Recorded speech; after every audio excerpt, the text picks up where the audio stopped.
Salut tout le monde, bienvenue au balado d'avant-match des Alouettes de Montréal. Mon nom est Joey Alfieri. Je suis en compagnie de mon co-animateur, mon caméraman. Sam. C'est un beau gars. Sam. Je l'aime bien. Samuel Boulay-Grimard. Monsieur Sam, comment ça va? Ben, ça va bien. Puis toi, il fait beau, il fait chaud, l'humidité est dans le piton. Puis, on s'en va à Toronto, là. Oui, malheureusement, heureusement et malheureusement, je serai pas à Toronto. C'est ça. Toi, tu vas à Toronto. Moi, c'est pour des, je veux pas en parler là trop, mais des bonnes raisons familiales. On s'en parlera la semaine prochaine sur le balado. Mais j'irai pas à Toronto. C'est sûr que je vais être à l'écoute.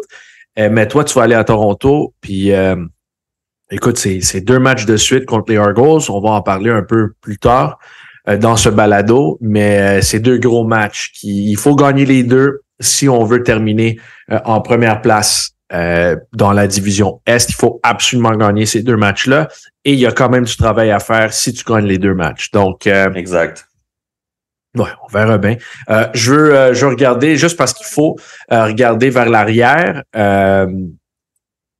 Samedi soir, Colombie-Britannique, Alouette, Stade Percival-Molson. Malheureusement, ça s'est pas bien terminé. C'est un match frustrant quand même parce que il y avait du positif. L'attaque a bien bougé le ballon. Ils ont eu plus de 500 verges en attaque, mais dans la zone payante, c'était frustrant. C'est la différence dans le match. Là. Les Lions sont 3-3 dans la zone payante. Les Alouettes 0-3 avec 3 placements. Donc, au lieu d'avoir 21 points, t'en as 9. Donc, frustrant. Jeu truqué sur beauté de dégagement qui a bien fonctionné. Malheureusement, interception. Ça, c'était même pas dans la zone payante. C'était juste en dehors de la zone payante. Je pense qu'il était rendu à la ligne de 21, 22, 23, là, une affaire de même. À peu près. Mais l'interception était frustrante. Puis that's it. Vernon a quand même bien joué à son retour à Montréal. C'était pas parfait, mais il a assez bien joué. Puis les Alouettes, écoute, on se parlait de ça. Puis il y avait des punitions aussi, mon Sam.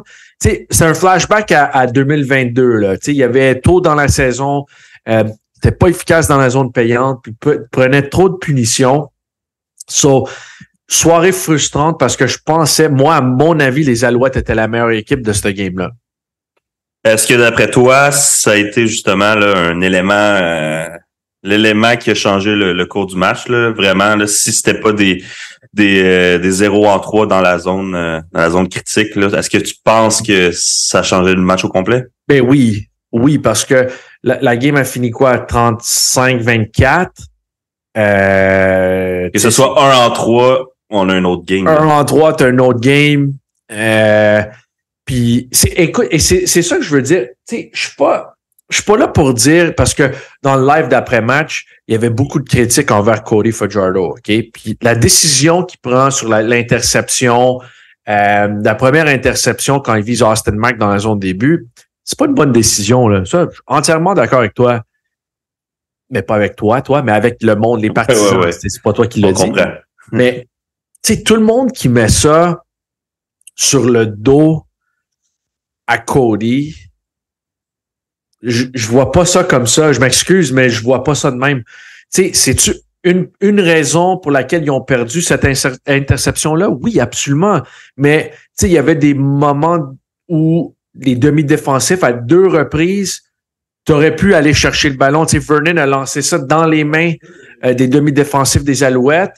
Puis, au lieu, tu sais, les 2 fois, au lieu d'avoir des interceptions, c'est des passes complétées. Des longues passes complétées. Un est allé pour un toucher à Hollins. Donc, tu sais, il y a ça aussi en défensive. Je trouve que les unités spéciales, tu sais, il n'y a pas grand-chose à leur rapprocher, là. À part un placement raté. Mais même là, tu sais, il était de 4-4 à un moment donné, David Côté. Tu sais, c'est tough de le blâmer. Mais, tu sais, en défensive, en première mi-temps, deuxième élan, tu sais, il y avait beaucoup de situations de deuxième et long. Sur le premier toucher de BC, c'était 3e et 5 à un moment donné. Puis je trouve juste la défensive ne les a pas arrêtés assez souvent sur deuxième et long. Donc, tu sais, C'est-tu la seule raison pour laquelle, excuse-moi, ils ont perdu le match? Non. C'est ça qui arrive quand tu manges des noix avant un balado, by the way, Sam. C'est sec, hein? C'est sec en la gorge sec. Oui, mais tu sais, c'est ça qui arrive quand tu débarques pas du terrain sur deuxième et long. Tu sais, les séquences à l'attaque continuent. Puis là, en fin de game, sur la dernière séquence, tu tires de l'arrière par 2 points. Puis, je pense que c'est 2 points, je me trompe pas. Puis là, tu as la punition de Beverett après le jeu. Ça aurait été deuxième essai 17. Là, c'est un premier essai automatique parce que c'est rudesse après le jeu. Et la punition de Sewell qui vient sur le sac du corps de Vernon. Je sais pas ce que c'est même pas les arbitres qui ont appelé ça. Tu peux même pas blâmer les arbitres. C'était contesté par les Lions. Puis le centre de commande à Toronto ont décidé de caller un rudesse contre le corps arrière. Ça, je la comprends pas. Encore une fois, c'est pas la raison pour laquelle les Alouettes ont perdu. Il n'y a pas une raison, Sam. C'est plein de petites choses. Parce que la défensive a quand même bien joué. Unités spéciales ont bien joué. Puis l'attaque, comme on a mentionné, ils ont bien produit. Ils ont produit plus de 500 verges. Donc, les 3 facettes du jeu ont bien joué à un certain point. Mais il y a un paquet d'erreurs que tu peux pas faire. Et c'est ça, quand tu veux battre une bonne équipe, tu peux pas te permettre de faire ces erreurs-là. Ben, quand tu veux battre une bonne équipe, ça se joue sur des détails. Tu sais, à la fin du match, là, oui, le pointage est tel, mais tu regardes, là, bon, OK, à quel moment il y a eu telle pénalité? OK, à quel moment il y a eu tel revirement? OK, à quel moment on n'a pas marqué le toucher quand on aurait dû marquer un toucher ou on a fait un placement? Ben, tu sais, c'est toute une question de timing, puis tu sais, ça peut être que de la... Si on peut dire, OK, c'est de la chance, nanana, mais aussi, tu sais, des circonstances, puis oui, ça peut pas toujours comme tourner en notre faveur. Tu sais, il aurait pu y avoir 2 interceptions, là, puis c'était un autre game, là, mais tu sais, d'un côté, écoute, ça a été 2 attrapés complétés du côté de BC. On peut rebrasser le match de toutes les façons, mais tu sais, c'est pas la faute d'un joueur. C'est ça, dans le fond, là. On peut pas dire, on va blâmer le... Tu sais, c'est facile de blâmer le carrière au football comme c'est facile de blâmer le gardien de but au hockey. Tu sais, c'est un sport d'équipe au final, hein. Puis, oui. Écoute, il va y avoir du travail à faire. Oui, certes, mais comment les Alouettes vont s'améliorer? Qu'est-ce qui est à travailler pour le prochain match? C'est peut-être les questions qu'on doit se poser, là. Oui, absolument. Avant qu'on passe à ça puis au prochain match, Sam, il y avait une couple de choses que je voulais mentionner. Unité spéciale, je trouve que c'est un point positif. Comme on a dit, oui, Côté a raté un placement, mais quand même bien réussi. Mais moi, c'était vraiment Chandler Worthy. C'était une couple de semaines où on n'avait pas vraiment vu de retour explosif. On en a vu une coupe. Aussi, tu sais, grosse course de stand-back. Ça, j'étais pas émotif, là, mais j'étais vraiment content pour le bonhomme. Ça, c'est un autre point positif. Une belle course de 69 verges. Puis, tu sais, depuis le début de la saison, j'ai des partisans qui m'écrivent en message privé puis ils me demandent stand-back, ça va pas? C'est-tu stand-back? C'est-tu la ligne à l'attaque? Mais là, c'est 2 matchs de 100 verges pour stand-back. C'est une grosse course explosive quand même. Ouais, ça, c'était toute une course, là. Parce que c'est des demi-défensifs qui sont en train de t'essaies de te plaquer, puis les demi-défensifs sont quand même rapides, sont plus petits que toi, puis sont plus rapides. Donc, tu sais, stand-back, pour démontrer cette vitesse-là, ça, c'était une très belle course, puis j'étais vraiment content pour stand-back. Puis l'autre chose, il faut le mentionner, là, Austin Mack. Je pense que ma prédiction audacieuse, c'était quoi? C'était 200 verges. Elle n'était pas loin, hein? 143. Puis il y avait une passe, était difficile, mais il aurait dû pogner en plongeant dans la zone début, dans la première demi. Là, il aurait pu avoir cette passe-là.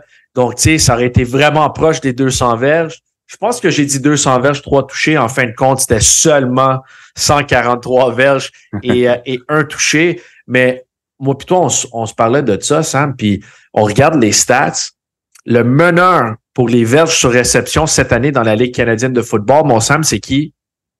Austin Mack. 971 verges. OK? Alex Hollins de BC, qu'on a vu, il a quand même capté un touché là, samedi soir. il est en deuxième position. 879 verges. C'est un écart de 92 verges. Non. Oui, 92 verges, mon Sam. Tes chiffres sont-tu bons? T'étais-tu bon, Oui, non, ils sont bonnes, Non, mais écoute, Sam, un gap de même, premier et deuxième, là, je m'excuse, mais c'est fou, là. C'est absolument débile. Donc, crédit à Austin Mack. Et en plus, les Lions sont sur leur bye week cette semaine. Ils ont joué un match de plus que les Alouettes. Austin Mack a joué 11 matchs. En fait, c'est vraiment 10 matchs et demi parce qu'il n'a pas fini la game à Winnipeg. C'est vrai. Alex Hollins a joué 12 matchs. Il est en deuxième position pour les verges sur réception. Il est à 879. Austin Mack est à 971. C'est débile, là. Je m'excuse, c'est absolument incroyable. C'est assez exceptionnel, là. On a le droit à le Mac Show ou le Super Mac ou je sais pas comment on va l'appeler, là, mais c'est à chaque match, là, c'est devant ta télé ou en stade, là, c'est exceptionnel de le voir aller, là. Il fait des attrapés exceptionnels. Puis, tu sais, il peut pas toutes les attraper, là. Il peut pas capter tous les ballons, mais tu sais qu'il va être présent, tu sais qu'il va faire les gros jeux, puis tu sais que quand tu lances le ballon vers lui, soit qu'il va avoir 2-3 gars dessus, mais il va quand même réussir à attraper. Tu sais, son toucher, là, c'était incroyable. Là. L'attraper en plongeant, là, c'était de toute beauté. Exceptionnel. Ouais. Oui, donc Austin Mack, écoute, il vient d'avoir 26 ans, donc tu sais, je sais pas s'il va tenter ses chances dans la NFL, c'est juste le temps qui va nous le dire là, mais écoute, si t'es fan des Alouettes, t'es mieux de l'apprécier maintenant parce que tu sais pas ce qui va se passer dans le futur. Mais à mon avis, ça veut rien dire. Là. À mon avis, je pense que c'est un gars qui peut jouer dans la NFL. Il a le talent, puis il a déjà été dans la NFL, puis c'est vraiment les blessures qui ont nuit à sa carrière. Là, à date, c'est un bonhomme qui a démontré qu'il est assez tough. Il a joué dans tous les matchs. Il s'est fait brasser aussi. Écoute, puis là, tu commences à voir les Lions, là, il y a plein de jeux où il y a double couverture sur Mac. Le maraudeur, il vient aider le demi-défensif ou le demi de coin parce que à 1 contre 1, là, contre Austin Mack, je m'excuse, là, mais c'est un paquet de trous pour les défensives adverses. Donc, tu sais, je voulais juste le souligner. Austin Mack, puis en plus, tu sais, on travaille avec Sam, je sais que tu sais, on fait des projets avec lui, puis c'est un bon dude, là, c'est un bon Jack, tu sais, c'est un gars qui a toujours le sourire aux lèvres, c'est un gros compétiteur, puis il est productif, puis à mon avis, c'est un très, très bon receveur, et je veux pas, il y a plein de bons receveurs dans cette ligue-là, mais il a des bonnes mains, il est rapide, il est physique, c'est total package, comme on dit en anglais. Là. Il fait un peu de tout. Donc, moi, je suis vraiment impressionné. T'sais, de ce que j'ai vu au camp d'entraînement, je savais qu'elle allait être bon. Mais 971 verges en 11 games, je m'attendais pas à ça. Aussi bon que ça, c'était dur à prévoir. Là. Écoute, ça aurait pu... il aurait fallu avoir une boule de cristal là, pour savoir que Austin Mack allait donner... autant de statistiques, autant de performances incroyables comme ça là, à chaque match, là, sérieusement. Là, je regarde les matchs là, dans lesquels il a joué, puis je me dis, y a-t-il un match qu'on l'a pas vu? Pas vraiment. Tu sais, il y a des matchs qui ont été plus couverts, là, mais... Mais ça, tu sais, mettons, Saskatchewan, ici, les Alouettes ont gagné facilement. Le plan de match était clairement de courir le ballon avec Caleb Evans puis Walter Fletcher. Puis peut-être tu l'as moins vu, mais ça, c'est pas de sa faute. Puis même avec ses performances comme ça, de temps en temps, où c'est moins, il y a moins de verges, ça en va pour une saison de quasiment 1600 verges. Là. Il n'y a pas grand receveur dans l'histoire des Alouettes qui ont réussi une saison de 1600 verges. Non, je pense que là, en ce moment, c'est ça, les receveurs qui ont eu des saisons incroyables comme ça, c'est quoi? Hal Patterson dans les années 50. Cahoon? Je pense pas.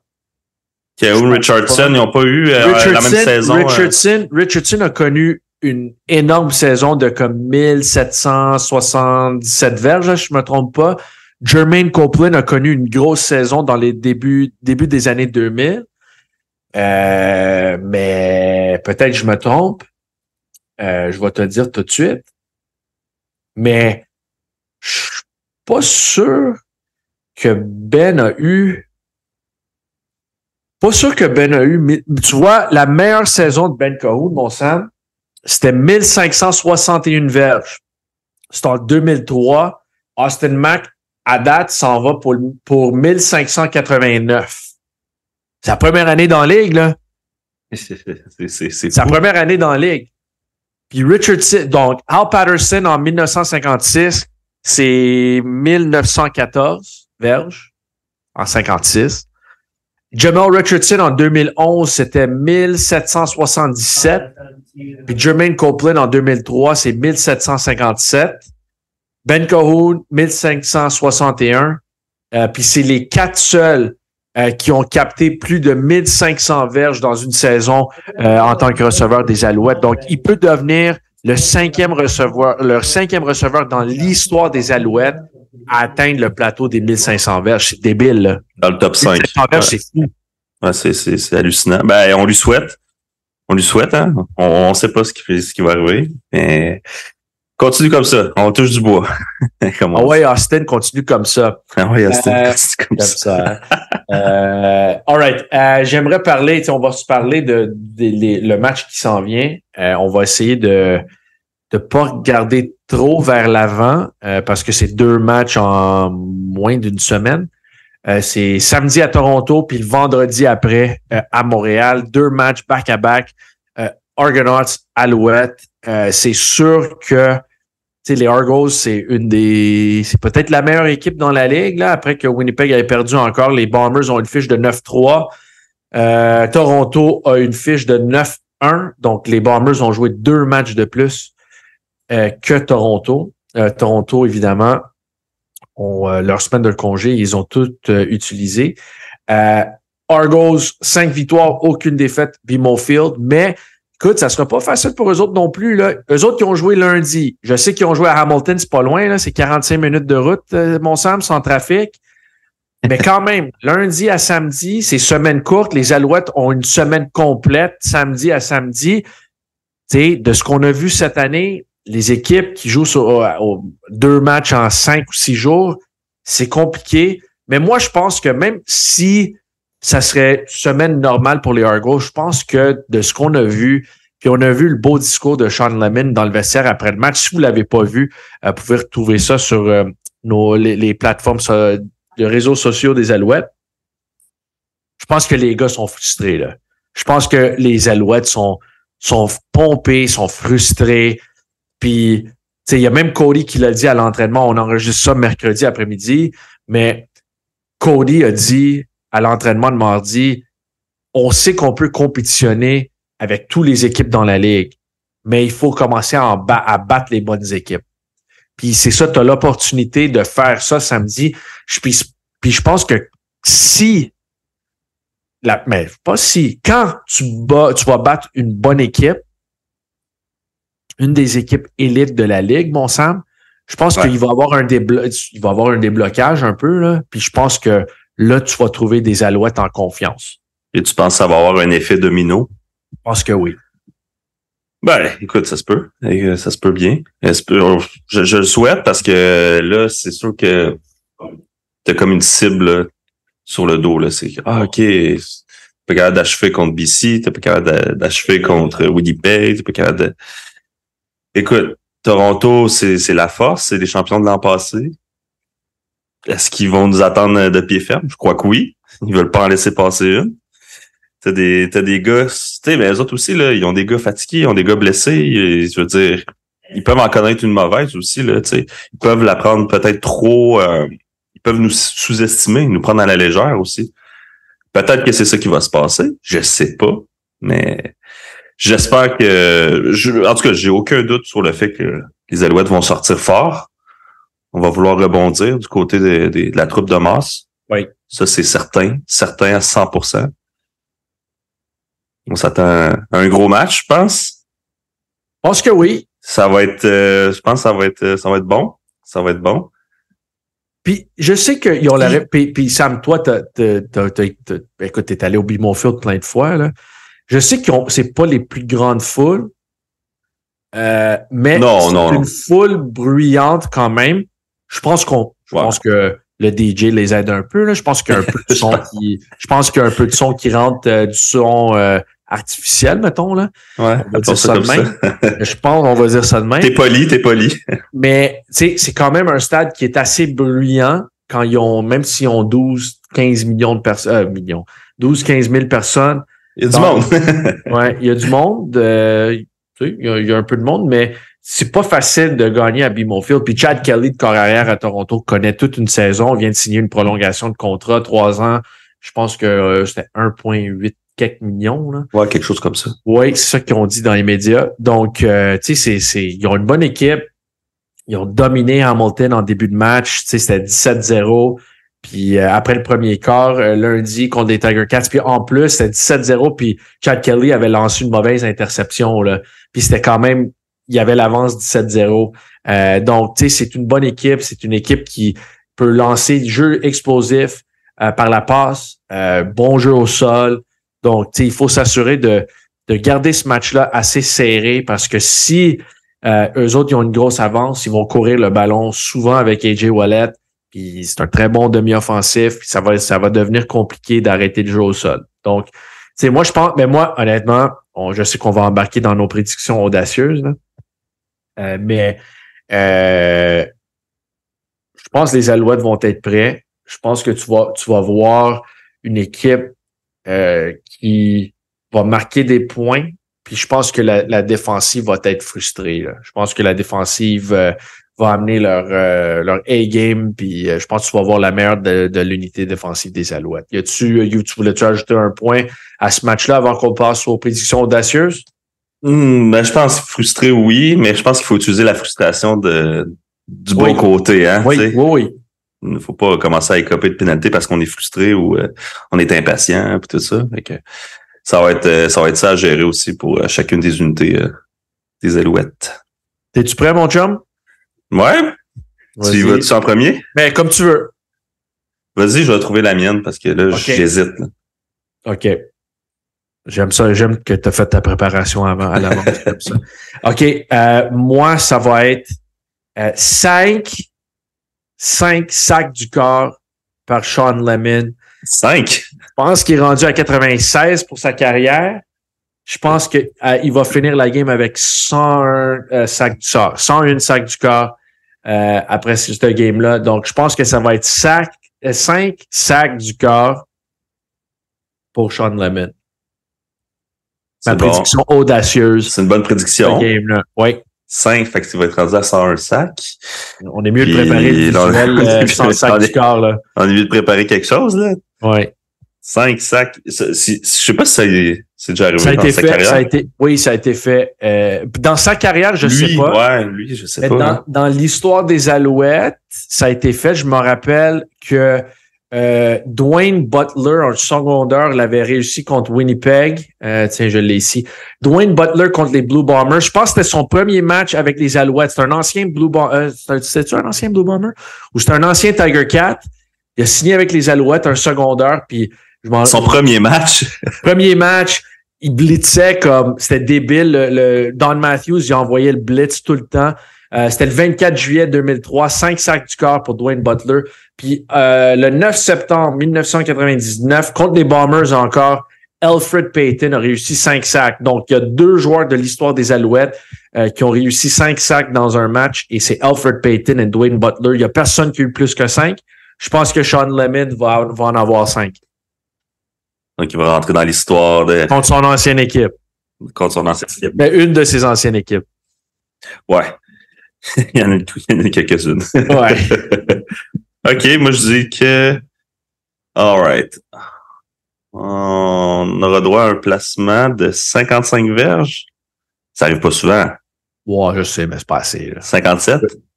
Ouais, 57, c'est... 57, c'est comment ça? Mais par qui, là?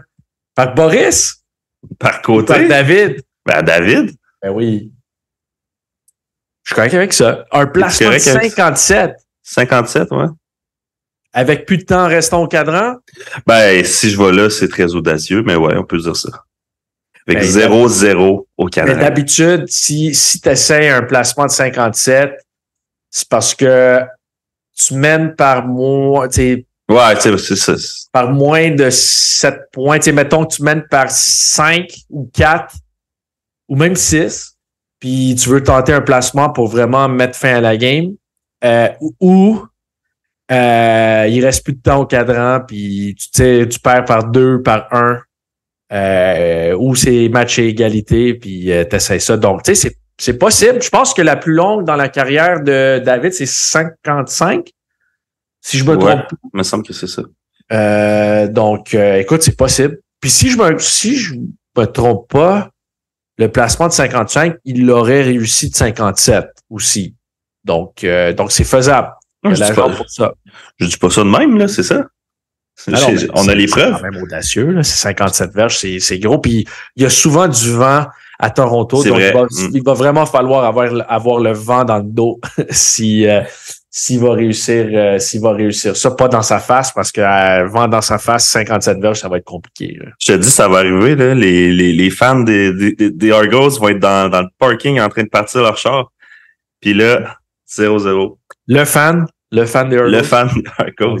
Je te dis, il va y avoir juste les fans des Alouettes qui vont crier dans les estrades. Tu sais, je sais pas, il va être combien, mais on va les entendre, ça, c'est sûr. Parfait. Good. All right, mon Sam. Tu nous raconter ce qui s'en vient côté avant la game, après la game de ton bar? Le genre de contenu que tu vas préparer? Ouais, il va y avoir du contenu d'avant-match, du contenu d'après-match. Pour l'avant-match, c'est sûr que on va montrer un peu les coulisses du voyage. Toronto, qu'est-ce qui s'est passé cette semaine? Qu'est-ce qui s'est dit du côté des joueurs en préparation du match? Puis pendant le match, là, c'est ça. Ça va être du gros travail sur les lignes de côté pour vous présenter ça par la suite. Donc, vous décrire l'ambiance, les beaux jeux, les gros jeux. On va voir un peu de tout ça. Ça va être entre les deux matchs, ça va être dans un court délai parce que 6 jours après, on joue à Montréal. C'est quoi? C'est vendredi 15? Oui. Ouais. Achetez vos billets. 15 septembre à 19h. GoHouseGo.com pour acheter vos billets. C'est le match extrême.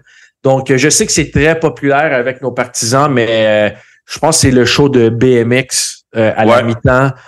Donc, je sais que on le fait une fois par année, puis c'est vraiment, vraiment populaire. Là, c'est la réaction de foule pendant le show de la mi-temps, c'est débile. Là. Tout le monde était debout, c'était impressionnant. Là. Oui, c'est vraiment impressionnant. J'ai presque lâché ma caméra tellement j'étais impressionné. Ah oui. Sam, bon voyage à Toronto. On va se reparler la semaine prochaine. Puis oui, certainement. Achetez vos billets, gohousego.com. Le jersey rouge, vous pouvez l'acheter, gohousego.com aussi. Je vais le dire. On avait eu un concours à l'interne pour les employés, puis j'ai gagné un jersey rouge avec le numéro 24 dans le dos. Oh! On le connaît, j'ai gagné pas pour 2024, ça. Non, c'est pour le Maraudeur Étoile, Marc-Antoine Decoy.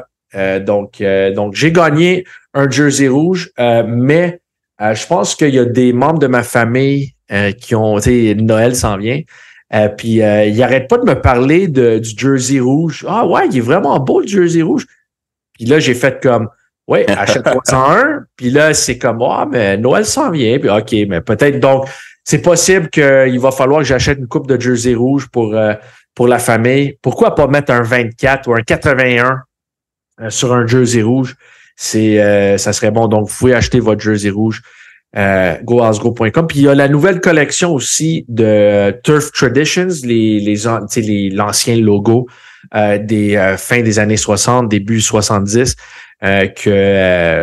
c'est ça qu'ils ont la nouvelle collection de New Era qui est sortie la semaine passée. Donc, allez visiter le site de la boutique, achetez un billet, on va se voir au stade le 15. Puis ça va être une belle bataille pour la première place ici la fin de la saison. Mon Sam, bon voyage à Toronto. Prends soin de toi, OK? Merci. Le match à 13h, hein, n'oubliez pas, là, si vous voulez. Oui, ça c'est un bon point. Samedi, c'est à 13h. Voir le match, hein? 13h. RDS TSN. N'oubliez pas, c'est un match à 13h à Toronto samedi. Donc, c'est un très bon point, mon Sam. Merci beaucoup d'être à l'écoute, tout le monde. Merci pour ta prédiction audacieuse. Mon Sam, on va s'en reparler de ça la semaine prochaine. Et abonnez-vous au balado. On est sur Apple Podcast, on est sur Google Play, on est sur Spotify. Abonnez-vous, Laissez-nous un commentaire, un rating positif, 5 étoiles, s'il vous plaît. On apprécie ça, ça nous aide beaucoup. Et c'est ça. Bon match, tout le monde. Go House Go. On se reparle la semaine prochaine.